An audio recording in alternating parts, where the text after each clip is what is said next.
On va parler d'empreinte de la mémoire, parce que ce qu'on a commencé à travailler ce matin, c'est que il n'y avait pas de relation linéaire, on ne pouvait pas dire une cause provoque un effet, et il n'y avait pas non plus de relation effet, de dose-effet. C'est pas parce que c'est plus intense que ça aura plus d'effet, ou parce que c'est moins intense que ça aura moins d'effet. Alors ce qui permet en partie d'expliquer ça, c'est les phénomènes de mémoire. Et la mémoire, les mémoires sont forcément une partie biologique et neurologique, puisque lorsqu'il y a des traumatismes crâniens, la mémoire est abîmée. L'alcool, paraît-il, abîme la mémoire aussi. Mais il n'y a de mémoire que s'il y a relation. C'est-à-dire que lorsque nous sommes bébés, il n'y a pas de mémoire lorsque les enfants sont isolés. Je n'ai, moi bébé, je ne mets en mémoire que vos mimiques, vos colères, vos sourires, vos interventions. C'est-à-dire ce qui est dans ma mémoire intime, c'est vous. Donc il n'y a de mémoire que relation, et c'est pas compliqué à entendre quand on travaille avec les enfants abandonnés. Les moments d'isolement sensoriel, il n'y a rien en mémoire. Comment fait-on pour être soi-même, pour savoir qui on est quand on n'a rien en mémoire? Alors, les processus de mémoire et douleur sont fortement associés. Et lorsque, dans notre existence, on a connu un trauma, eh bien, ce trauma laisse une trace dans la mémoire, et cette trace n'est pas forcément un souvenir. C'est-à-dire que pour qu'il y ait un souvenir, il faut qu'il y ait des souvenirs de mots, des souvenirs d'images, des souvenirs de scénarios. Mais il peut y avoir des traces mnésiques sans aucun souvenir. Et ce matin, Gérard disait importance des interactions précoces, et on sait qu'au cours des interactions précoces, où la synaptisation est bouillonnante, le moindre événement laisse une trace dans le cerveau dont on n'a aucun souvenir. Alors, ça permet de comprendre. Alors maintenant, Pierre Rousseau, qui est prof en Belgique, qui est obstétricien, s'occupe des traumas très précoces chez les bébés. Et Shaul Harel, qui est prof de neuropédiatrie à Tel Aviv, a fait une population de 170 femmes enceintes qui consultaient pour syndrome psychotraumatique, parce que dans ces pays-là, les syndromes psychotraumatiques, ça manque pas. Et ces 170 femmes israéliennes et palestiniennes consultaient à cause de la politique folle de tous les pays, de tous ces pays-là. Et donc l'équipe de psychologues s'est bien occupée de ces femmes, et lui, neurologue, a eu l'idée de faire des explorations chez les enfants qu'elle portait. Et il a constaté que tous les enfants avaient une atrophie fronto-limbique. C'est-à-dire que ces enfants arrivent au monde avec un handicap cognitif parce que leur mère a été traumatisée par une politique folle, par des politiques folles. Alors, les enfants sont très altérés. Comme je l'ai montré ce matin, retard de taille de 50% par rapport à la population générale. Je parle de bébés nouveau-nés, de tout nouveau-nés. Périmètre crânien 24% inférieur à la population générale, et tous avaient une atrophie fronto-limbique dont j'ai parlé ce matin. Mais ces altérations sont résiliables à condition de réorganiser la niche sensorielle qui entoure ces enfants, soit en améliorant l'état de la mère, en la sécurisant, en l'aidant socialement, psychologiquement, affectivement dans sa famille, enfin, soit en agissant sur les décideurs politiques, ce qui est une illusion de ma part. Mais or, ces enfants, avant, quand on avait, comme l'a dit Gérard ce matin, quand on avait une pensée fragmentée, une cause provoque un effet. La biologie n'a rien à voir avec la psychologie.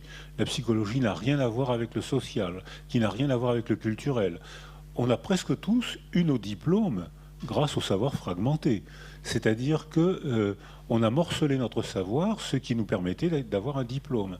Mais nous, praticiens, quand on est en face d'une femme qui est traumatisée parce qu'il y a des bombardements tous les jours, et elle est enceinte, est-ce qu'on doit morceler le savoir? Eh bien non, on doit, nous, praticiens, on intègre des données différentes, politiques, psychologiques, affectives et même neurologiques, sachant que il y a une résilience possible à condition de réorganiser la niche sensorielle de ces bébés. Alors, voilà ici la mémoire saine. La mémoire saine, elle est évolutive, c'est-à-dire que la mémoire procédurale, c'est celle du vélo, c'est celle de la mémoire du corps, c'est celle de l'accent, c'est-à-dire que quand on est bébé, au cours de la 3e année, on prend l'accent, la manière d'articuler les mots, c'est la mémoire du corps, l'accent, la mémoire de souffler, contracter les muscles du pharynx, contracter le diaphragme, c'est la mémoire du corps. Et cet accent-là est imprégné en quelques mois, quand on apprend la langue dite maternelle, on l'apprend en moins de 10 mois. C'est-à-dire qu'en 10 mois, les enfants apprennent à peu près 3000 mots, apprennent les règles de grammaire, les exceptions aux règles de grammaire et même les premiers jeux de mots en 10 mois, sans école, sans livre, sans enseignant, au corps à corps. C'est-à-dire que cette langue-là s'imprègne et ensuite les autres langues, il faudra les apprendre à partir de la première langue. Donc l'apprentissage de la première langue, elle est probablement par empreinte, c'est-à-dire imprégnée dans le cerveau une trace. Alors que les autres, il faudra apprendre intentionnellement, comparer les mots, comparer les formules. Alors, cette mémoire saine, elle est évolutive. Et ce qui me permet de dire ça, c'est un travail de Hofer. Alors là, Hofer fait une population de 77 adolescents âgés de 14 ans, et il en retrouve, il garde les réponses, il y a une 50aine de questions, il garde les questions, et il a l'idée, quand ces enfants sont âgés de 48 ans, il leur envoie des lettres, et il en retrouve 67 sur 77, ce qui est beaucoup, hein. Et il en retrouve 67 sur 77, et il leur repose les mêmes questions. C'est-à-dire que j'en ai isolé 3 sur une 50aine de questions. Alors les questions, la plus classique, c'était « Est-ce que vous vous êtes ennuyé à l'école ?» À l'âge de 14 ans, 28% des enfants disent « Qu'est-ce que je peux m'ennuyer à l'école ?» C'est les chiffres encore aujourd'hui de Barbieux avec l'UNICEF retrouve à peu près les mêmes chiffres. À l'âge de 48 ans, c'est presque 2 adultes sur 3 qui disent « Qu'est-ce que j'ai pu m'ennuyer à l'école ?» Est-ce que vous étiez populaire à l'école? À l'âge de 14 ans, les adolescents, 1 sur 4 dit « Oui, je suis populaire, j'ai des copains. » À l'âge de 48 ans, un adulte sur 2 dit « C'est fou ce que j'étais populaire à l'école. Les femmes, les filles étaient folles de moi. » Donc est-ce que vous étiez humilié à l'école? C'était l'époque où on pouvait encore à l'école battre les enfants, les gifler, ou leur... Oui, c'est ça, oui. Tu comprends pas le théorème de Pythagore? Mets tes doigts comme ça, bang, un coup de règle, et hop, on comprenait le théorème de Pythagore. C'est-à-dire que... Et donc 82% des enfants sont humiliés par les châtiments corporels. À l'âge de 48 ans, ils ne sont plus que 30% à dire « Oh, ben, j'en ai vu d'autres dans la vie, après tout, c'est pas grave. Hein. » Donc ça veut dire que la mémoire saine, elle est évolutive et que, sans mentir, on change constamment de représentation de soi. Le récit qu'on se fait de soi change constamment au gré de nos rencontres et au gré de notre évolution personnelle.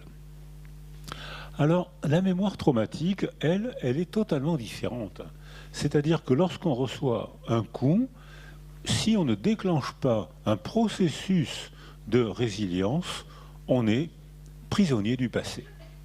Et c'est ce que, dans la clinique du trauma, je ne pense qu'à ça, j'y pense toute la journée, tout ce que je vois me rappelle la souffrance que j'ose pas dire ou je peux pas dire, et la nuit, ça me revient sous forme de cauchemar. Voilà, syndrome psychotraumatique, ça passe pas.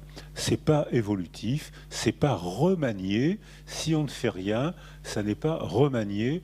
Au contraire même, c'est sans arrêt révisé, révisé, révisé, et ça devient une hyper-mémoire figée, c'est la mémoire traumatique. Elle n'est pas remaniée, ni par les paroles, ni par les rencontres, ni par les œuvres d'art, ni par les engagements.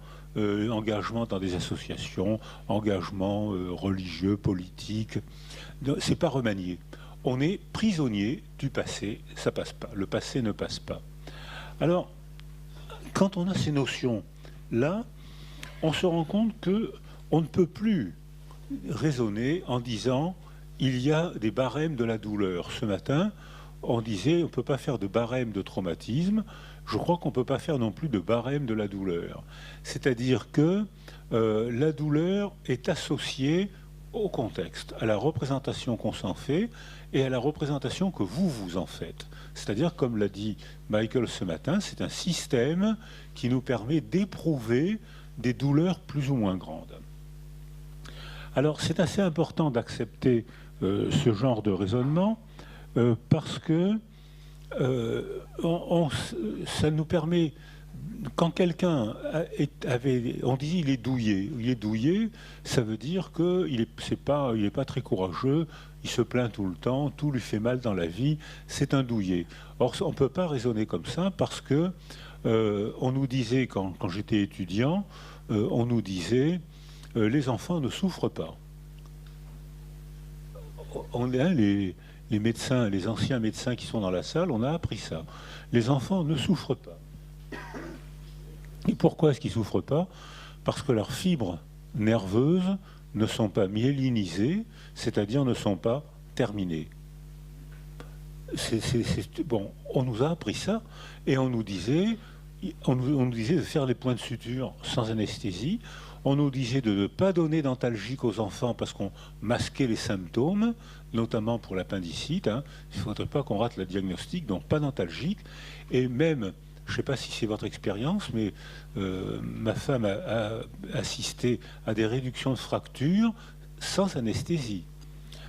Ce qui aujourd'hui paraît fou, quoi. Ma fille a mis au monde, comme je vous le disais, elle a mis au monde les 2 plus jolis petits garçons du monde. Non, c'est sûr, c'est vrai ça. Et, et l'autre jour, il fait ce que font tous les petits garçons, il fait le pitre, il se fiche la figure par terre, il s'ouvre une arcade. Bon, jusque-là, c'est normal, c'est classique. Je l'emmène dans l'hôpital où j'ai été neurologue pendant presque 30 ans, je ne connais plus personne, je ne reconnais plus l'hôpital, et je vois le changement de stratégie parce que l'idéologie de la douleur a changé. Je vois une infirmière arrive, « Ah, tu es chez ton grand-père, qu'est-ce que tu fais ?» Elle bavarde, elle prend une compresse, elle fait couler, je pense, une substance anesthésiante, qu'elle met simplement, ça coule, elle bavarde, arrive un interne qui continue à faire le pitre avec mon petit-fils, qui lui recoue en souriant, et il rentre à la maison, pas de tragédie, rien. Or, ça veut dire que c'est la manière de penser la douleur qui avait fait des stratégies interactives totalement différentes. Nous, il fallait immobiliser les enfants pour les suturer. On les tenait pour les suturer, parce que sinon ils se débattaient, on ratait le point de suture. J'ai pas vu de... Il paraît qu'on enlevait les amygdales aussi sans anesthésie, alors que les enfants, non seulement on leur faisait affreusement mal, mais on leur rentrait un tube dans la bouche pour leur arracher. Et c'était quelqu'un qui les trahissait. C'était un gentil docteur. Non seulement ils étaient agressés physiquement, mais ils étaient trahis. Et on nous expliquait que c'est comme ça qu'il fallait faire. Alors, donc les débats culturels sont tout à fait nécessaires parce que ça nous permet de comprendre qu'en débattant culturellement, on change nos stratégies interactives et que la douleur n'est pas seulement un barème de stimulation, c'est aussi une intégration dans un système de pensée. pensée culturelle, relation affective sécurisante, et à ce moment-là, le même bobo, l'arcade ouverte, la jambe cassée, le même bobo provoquera moins de douleur. Et quand, dans les années 70, avec Marcel Ruffo à Marseille, on avait milité pour introduire les nounours dans les blocs opératoires. Ça se fait maintenant encore. Maintenant, on introduit les nounours. Alors que nous, il avait fallu argumenter pour introduire les nounours. Comment ça? Ils sont sales. C'était l'argument de l'hygiène. Hein. Ils sont sales, on va quand même pas introduire des nounours sales dans des blocs opératoires. Et on a fait des enquêtes, après avoir argumenté. Par bonheur, Marcel Ruffo a un talent oratoire extraordinaire. Et puis aussi, moi j'ai envoyé des lettres anonymes aux directeurs d'hôpitaux. Ça aussi, ça peut aider. Et lorsque maintenant, ils ont accepté que maintenant les nounours, alors les infirmières apprennent aux enfants à mettre un pansement là où le nounours va être opéré, le nounours est un peu lavé ou à peu près, on a constaté que quand les enfants rentrent en bloc opératoire avec un nounours, on les endort avec 2 fois moins de médicaments. On obtient le même résultat d'anesthésie avec 2 fois moins de médicaments. C'est-à-dire que même raisonnement pour nous dans la vie quotidienne, pour la douleur physique ou la douleur psychique, si on est sécurisé, on souffre moins. On reçoit le coup, on souffre, le coup on souffre, mais on souffre moins. Et si on est soutenu, et comme l'a rappelé Gérard ce matin, si on donne sens à notre souffrance, on peut se remettre, déclencher un processus de résilience moins difficile. On a fait à Toulon l'observation expérimentale suivante. Après l'accouchement, à l'hôpital de Toulon, il y avait une maternité qui travaillait beaucoup. Et tout de suite après l'accouchement, j'avais été étonné de voir, par exemple, en salle de travail, on appelle ça encore salle de travail maintenant, oui, on appelle ça salle de travail. Et tout de suite après l'accouchement, on apportait une réglette et on demandait aux jeunes mères, voulez-vous mettre une croix sur l'intensité de la douleur que vous avez ressentie, de 1 à 10. Et presque toutes les femmes mettaient la croix aux environs de 8. Très bien, un mois après, alors je vois une femme qui vraiment n'était pas contente, elle avait du mal à accoucher, et puis 1 heure ou 2 après, sa famille arrive, son père lui dit « ça s'est bien passé ?»« Oh oui, ça s'est très bien passé, j'ai pas eu mal. » Je l'avais entendu, moi, de mes yeux, je l'avais entendu. Et je dis « comment c'est possible ?» Donc, elle met la croix tout de suite après à 8. Un mois après, on demande au pédiatre de poser la même question. Elle met la croix à 4 ou 5. Un an après, elle met la croix à 1, 2 ou 3. C'est-à-dire que la représentation de la mémoire de la douleur avait été métamorphosée par un petit magicien, un petit bonhomme qu'elle avait mis au monde. Le fait de mettre au monde un petit bonhomme avait donné sens à sa souffrance. La souffrance, l'effort, le travail, elle l'avait fait. Mais dans la représentation de ce qui lui était arrivé, ça s'atténuait parce que ça valait le coup, c'est le cas de le dire, hein, ça valait le coup de souffrir pour mettre au monde un petit bonhomme. Alors, ça veut dire que même dans la vie quotidienne, on remanie la représentation de ce qui nous est arrivé à condition d'avoir une mémoire saine. Alors, on avait fait la même observation après les ponctions lombaires. Comme j'étais neurologue, ça nous arrivait souvent de faire des ponctions lombaires. On a fait la même observation après ponction lombaire. Monsieur, madame, mettez une croix.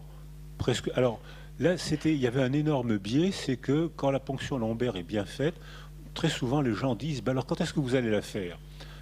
C'est fini. Comment ça, c'est fini? Alors, ils nous voient arriver avec une aiguille de 3 mètres, ça les rassure pas trop. Et quand la ponction est bien faite et quand on touche pas un os et qu'on passe bien entre 2 vertèbres, il n'y a pas de problème. Mais très souvent, les gens ont peur. Voulez-vous mettre une croix sur la peur que vous avez éprouvée? Ils nous voient arriver avec une aiguille comme ça.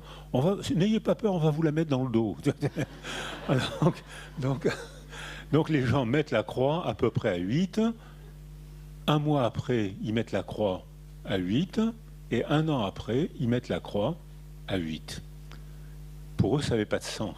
Ce n'était que de la souffrance insensée. Ils avaient peur, parce que l'aiguille leur faisait peur, parce qu'ils étaient mal, ils avaient mal, un début d'hémorragie ménagée, ils étaient malades, quoi, ils étaient malheureux, hein, ils étaient inquiets. Pas de métamorphose de la représentation de la souffrance, parce que ça n'avait pas de sens quand vous file une aiguille de 3 mètres dans le dos. Alors, donc on a ce genre de situation permet de comprendre que l'empreinte de la douleur crée une aptitude à souffrir. Et on voit ça, par exemple, dans les dépressions. Si la première dépression n'est pas bien soignée, la deuxième dépression est beaucoup plus facile à déclencher, la troisième encore plus facile à déclencher, etc. Parce que les gens gardent l'empreinte, la mémoire de la dépression, et en plus, ils gardent la représentation de la dépression. Or, on a une possibilité de remanier la représentation de la dépression. Vous avez eu un malheur, vous avez souffert, c'est indéniable, voilà, c'est votre existence, c'est fréquent, ça arrive dans l'existence d'être très malheureux et même de faire des dépressions. Si les gens ont remanié, ont été soutenus et ont remanié la représentation de la dépression, ils ont peu de chances de faire une rechute. Si on les a laissés se débrouiller tout seuls avec la dépression, mais généralement, mais tout seul, ça ne veut pas dire forcément avec un psychothérapeute, ça ne veut pas dire forcément avec des médicaments, parce que beaucoup de gens ont des dépressions qui remontent eux-mêmes avec le mari, la cousine, avec la vie. Mais si on n'a pas été soutenu, on a appris la souffrance, et la deuxième, pour une cause bénigne, on fera une dépression, pour une cause de plus en plus bénigne, alors que si on a été soutenu, et si on a cherché à comprendre avec un psychologue, avec un psychothérapeute, avec un prêtre, avec un politicien, avec un philosophe, je ne sais pas, si on a cherché à comprendre ce qui nous est arrivé, la rechute dépressive est de moins en moins probable, comme pour le remaniement de la douleur. Alors, chez les animaux, on peut faire des manipulations expérimentales qu'on n'ose pas trop faire chez les êtres humains, même si je pense qu'on est beaucoup plus cruel entre êtres humains qu'avec les animaux. Par exemple, maintenant, on n'a plus le droit, chez les animaux, on n'a plus le droit de faire des sites d'expérience d'isolement sensoriel chez les animaux. Il y a aujourd'hui sur la planète 120 millions d'enfants abandonnés. On n'a pas le droit de le faire avec les animaux. 120 millions d'enfants abandonnés qui meurent, se développent ou se développent mal, comme ils peuvent. Alors, ce genre de d'énoncé est tout à fait important, parce que la perception de la douleur est associée à nous, chez nous, êtres humains, à la représentation de la douleur. On fait venir au laboratoire de neuroimagerie, madame, voulez-vous venir? On lui met la casserole autour de la tête pour faire une résonance magnétique et on observe comment son cerveau fonctionne. Et puis on dit à la dame, est-ce que vous acceptez qu'on vous envoie un tout petit choc de 4 millivolts? Vous allez voir, je me sais rien du tout. La dame accepte, on lui envoie un minuscule petit choc, on connaît les voies de la douleur, les corpuscules tactiles perçoivent le choc, le transmettent à un neurone qui n'a pas de myéline, un neurone, une fibre C, qui arrive à la moelle où il y a un relais. Ce relais va arriver à la face interne du cerveau, d'abord à la grappe du thalamus, le noyau ventro-postéro-latéral du thalamus. J'espère que je t'ai bluffé là, et du noyau ventro-postéro-latéral du thalamus, ça part à la partie antérieure de l'aire singulaire antérieure, et la dame dit aïe. Alors, vous, madame, voulez-vous revenir demain avec l'homme de vos rêves? Alors, toutes les femmes ont un prince charmant dans la tête, hein. Dans le réel, c'est autre chose. Mais elles reviennent le lendemain avec leur prince charmant et madame, on va lui envoyer un tout petit choc de 4 millivolts, mais vous savez ce que ça fait, c'est pas très gênant. Alors, on envoie un petit choc à monsieur, la casserole est autour de la tête de madame, la partie antérieure de l'aire singulaire antérieure de madame s'allume parce qu'elle voit son prince charmant recevoir un tout petit choc de 4 millivolts. Alors ensuite, on dit, alors maintenant, vous savez, on va lui envoyer 40 volts. Oh, alors là, il va souffrir. On a prévenu le gars, bien sûr, on ne les envoie pas, mais elle ne le sait pas. On appuie sur le bouton, mais le prince charmant qui est complice fait « Ah !» et on voit la partie antérieure de l'aire singulaire antérieure de madame flamber. Elle souffre parce qu'elle croit que l'homme de ses rêves souffre. On a une démonstration de la neurologie de l'empathie. L'empathie, qui est un concept philosophique, en fait, agit sur le cerveau et dépend du fonctionnement cérébral, et là on peut le manipuler expérimentalement. On complique l'expérimentation. Madame, on vous met la casserole, est-ce que vous voulez jouer au Monopoly? Ça existe encore le Monopoly, vous savez, c'est les jeux d'argent, et on va jouer avec monsieur Michael qui va jouer sans tricher, et avec monsieur Gérard qui va tricher ostensiblement. Alors, il joue au Monopoly. Michael est tout à fait honnête. C'est un Canadien, et c'est comme ça les Canadiens. Donc, il est tout à fait honnête. Mais Gérard triche. Mais j'ai vu que tu avais triché. Tu dois passer par la case départ. Tu dois donner 20 000 euros. Ah, il m'énerve, ce gars, il m'énerve. Très bien. Michael, on va lui envoyer 4 millivolts et on fait la casserole. Michael reçoit 4 millivolts sur le dos, la partie antérieure de l'aire singulaire antérieure de madame passe au rouge parce qu'elle est gênée que Michael, qui est honnête, reçoive un petit choc électrique. On fait la même chose avec Gérard, qui a passé son temps à tricher. On lui envoie 40 volts, elle s'en fout éperdument. Il a triché, qu'il crève. C'est-à-dire que là, on a manipulé la représentation, on l'a faite avec une expérimentation, mais on peut le faire avec des mots, on peut le faire avec des récits, on peut raconter pourquoi un enfant orphelin n'est pas un sous-homme, qu'il est en difficulté, il est en difficulté de développement, il est en difficulté affective, c'est pas un sous-homme. Si on lui propose un substitut affectif, il ne va pas oublier, mais il va reprendre un développement résilient. Il va déclencher un processus plus ou moins résilient. Mais si on met dans sa tête une représentation, vous savez, les orphelins, c'est tous des voleurs, hein, ou alors, vous savez, regardez les SDF, ça je l'ai entendu, ça. Regardez les SDF, ce sont tous des anciens de l'aide sociale à l'enfance. Hein, on l'entend, ça. Alors, en fait, c'est vrai, parce que les clochards sont tous, ou presque tous, des anciens de l'aide sociale à l'enfance, ce qui ne veut pas dire que tous les enfants de l'aide sociale à l'enfance vont devenir des clochards. Toutes les vaches sont des mammifères, ne veut pas dire que tous les mammifères sont des vaches. Et pourtant, on fait le contresens régulièrement. Alors c'est vrai que beaucoup de clochards ont été à l'aide sociale, mais tous les travaux qu'on fait actuellement, avec l'OSE, avec beaucoup d'institutions en France et en Amérique du Sud, on voit que quand on entoure ces enfants, eh ben, ils reprennent un bon développement, à condition que, culturellement, on sache que ces enfants peuvent reprendre un développement et que, politiquement, on puisse créer des postes et créer des institutions et créer des emplois qui s'occupent, et des formations qui s'occupent de ces enfants.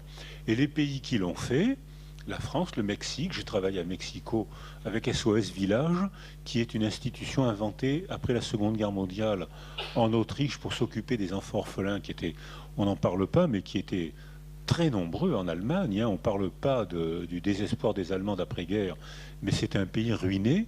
Et il y avait énormément d'orphelins, puisqu'il y avait je crois, j'ai oublié, mais c'est 10 millions, 12 millions d'Allemands tués. Enfin, j'ai oublié le chiffre, mais c'est un chiffre faramineux dont on ne parle pas, puisque c'est eux qui avaient déclenché la guerre, qu'ils meurent.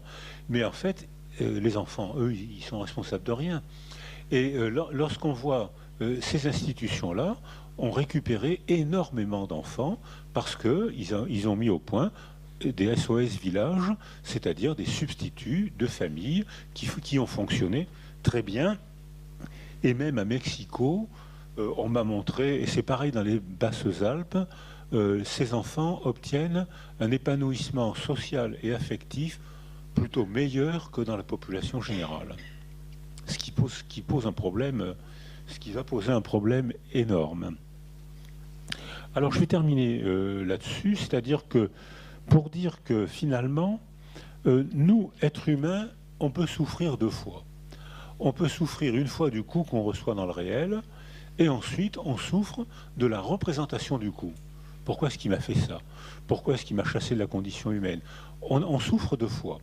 Alors que les animaux souffrent une fois. Ils souffrent dans le réel, ils ont mal, ils crient, ils ont des émotions. Ça laisse des traces dans leur mémoire, mais ils ont moins de représentation du coup. La preuve, c'est que quand on fait des populations, comme on l'a fait à Vaison-la-Romaine, je ne sais pas si vous vous rappelez les inondations de Vaison-la-Romaine, où l'eau était montée en quelques minutes jusqu'aux maisons qui sont pourtant très hautes, et l'eau était rentrée par des fenêtres et était ressortie par l'autre fenêtre en emportant les meubles et les gens qui étaient dans les maisons. Et on avait fait deux populations, une population près de l'épicentre et une population loin de l'épicentre. Près de l'épicentre, il y avait eu des morts, des noyés, des gens blessés, malheureux, et loin de l'épicentre, il n'y avait pas une mort. Et quand, un an après, on a fait des évaluations de syndromes psychotraumatiques, pratiquement tous les syndromes psychotraumatiques étaient dans la population loin de l'épicentre. Et l'explication était la suivante. Or, vous êtes loin, vous n'avez pas à vous plaindre, on va aller au centre, ce qu'il fallait faire, bien sûr. Il fallait aller là où les gens étaient malheureux, mais il fallait aussi s'occuper des gens qui étaient loin parce que eux, ils souffraient de la représentation qu'ils avaient de leur sœur, de leur mère, qui étaient peut-être noyées, qui étaient peut-être ruinées, je ne sais pas. Et on les avait laissés tomber, ces gens. Et en les laissant tomber, eh ben, ils avaient beaucoup de syndromes psychotraumatiques. Donc ça veut dire que nous, êtres humains, on peut souffrir deux fois. Et que ce qui permet le mieux de contrôler la douleur, c'est, comme nous l'a expliqué Michael ce matin, c'est l'environnement. C'est-à-dire le soutien affectif, préverbal, puis ensuite le soutien verbal, donner sens, faire un récit. Alors comment est-ce qu'on peut donner sens en faisant un récit et en étant lié à la mémoire? C'est-à-dire que vous êtes dans votre jardin, vous jardinez.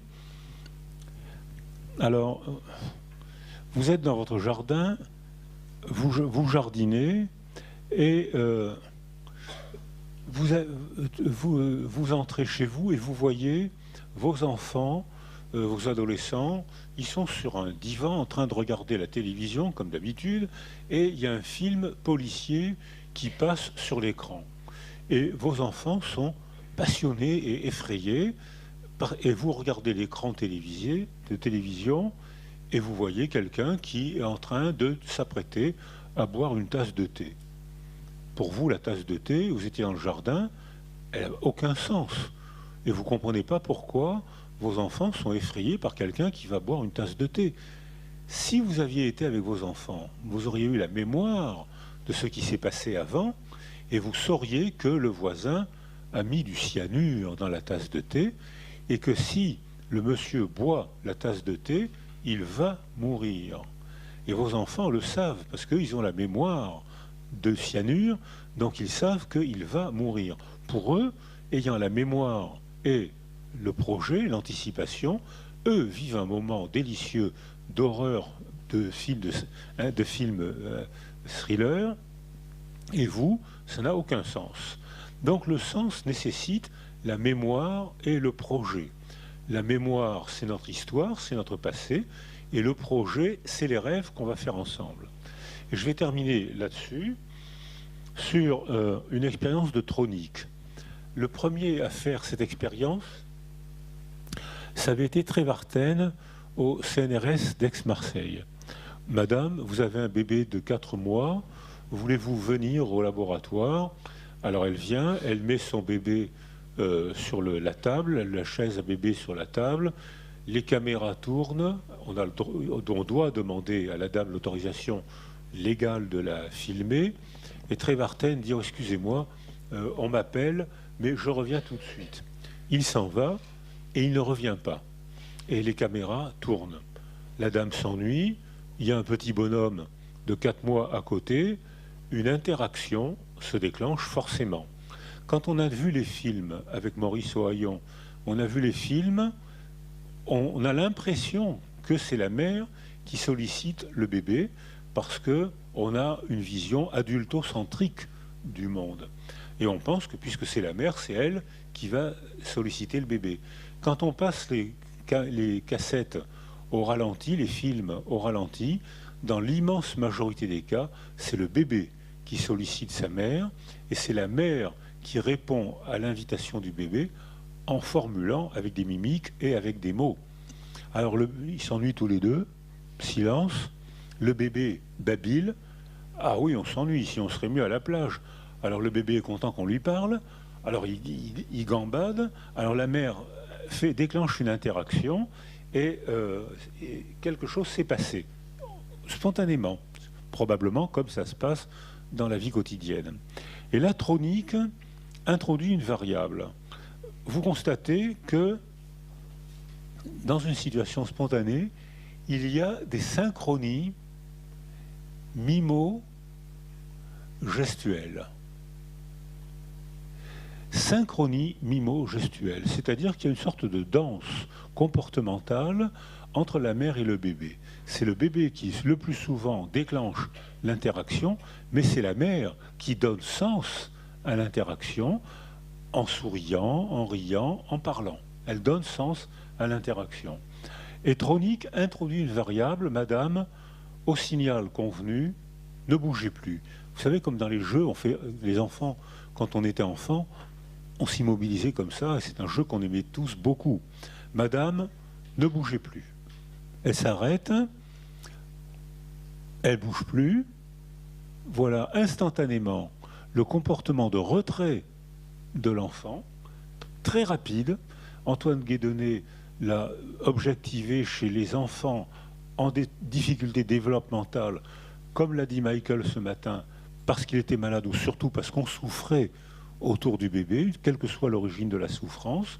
Quand l'environnement souffre, violence conjugale, chômage, maladie, etc., guerre, etc., la niche sensorielle du bébé est appauvrie et qu'on est dans cette situation où le bébé n'est pas sécurisé par une mère malheureuse qui ne fait plus de mimiques et qui ne fait plus de mots. Et voilà le résultat.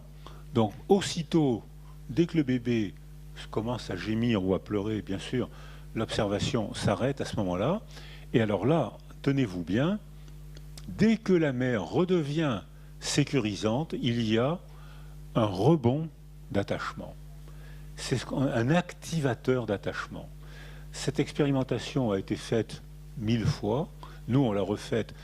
Baroudi, avec qui on va partir la semaine prochaine en Colombie, l'a refaite à Barcelone et il est venu la refaire avec nous à Toulon. Ça donne, on l'a fait avec Lebovici à Paris.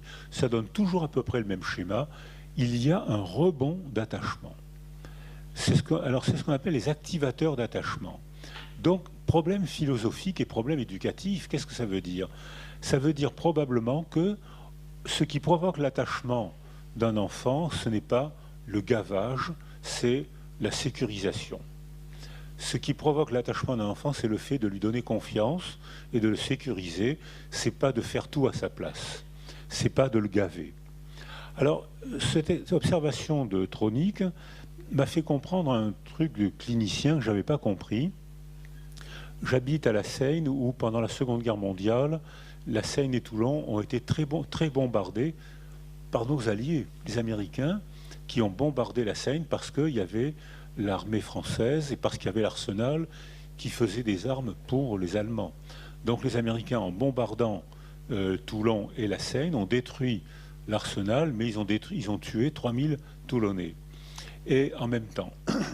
Et donc, quand il y a eu cette catastrophe, il y a eu il y avait beaucoup de communistes, et les communistes ont été résistants, beaucoup, après le traité, après le pacte germano-soviétique. Ensuite, ils ont renversé, et là, ils ont été courageux, et là, ils se sont fortement engagés dans la résistance. Et chaque fois qu'il y avait un attentat, les Allemands arrêtaient une trentaine de personnes et les fusillaient sur place et sans jugement. Et là, il y a un attentat, et 30 personnes sont arrêtées par l'armée. Ma patiente petite fille me dit est arrêtée avec son père, et elle me dit il s'est passé là un phénomène que je ne comprends pas. Toute ma vie ça a été un mystère. Jusqu'à l'âge de 7 ans, mon père me crispait, je n'aimais pas mon père, je l'envoyais promener, j'étais mal avec lui. On a été arrêtés comme otages. Les premiers otages français sont mis sur la gare de la gare. Les otages sont en rang. La mitrailleuse allemande est en face et commence à mitrailler pour mitrailler les 30 otages arrêtés. Les premiers tombent mitraillés. La petite fille tient la main de son père. Elle comprend que son père va mourir avant elle et qu'elle va mourir ensuite. Elle a 7 ans, la représentation de la mort, elle y a accès. Elle comprend que son père va mourir. Et à ce moment-là, un ordre arrive. La mitrailleuse s'arrête. Tout le reste des otages n'est pas fusillé. Elle rentre chez elle hyper attachée à son père. Et elle dit, je ne comprends pas, toute ma vie ensuite, j'ai aimé mon père, alors qu'avant, je le détestais. Alors je ne sais pas pourquoi elle détestait son père, mais maintenant je commence à comprendre pourquoi tout d'un coup elle l'aimait, c'est qu'il y avait un activateur d'attachement surpuissant. Et c'est peut-être ce qui explique les prises de risques chez nos adolescents, où ils prennent des risques pour s'identifier, et ils prennent des risques aussi pour partager, pour être initiés et pour partager. Donc voilà, je pense qu'avant mon bref exposé, vous aviez les idées claires. J'espère maintenant qu'elles sont confuses. Merci de m'avoir écouté.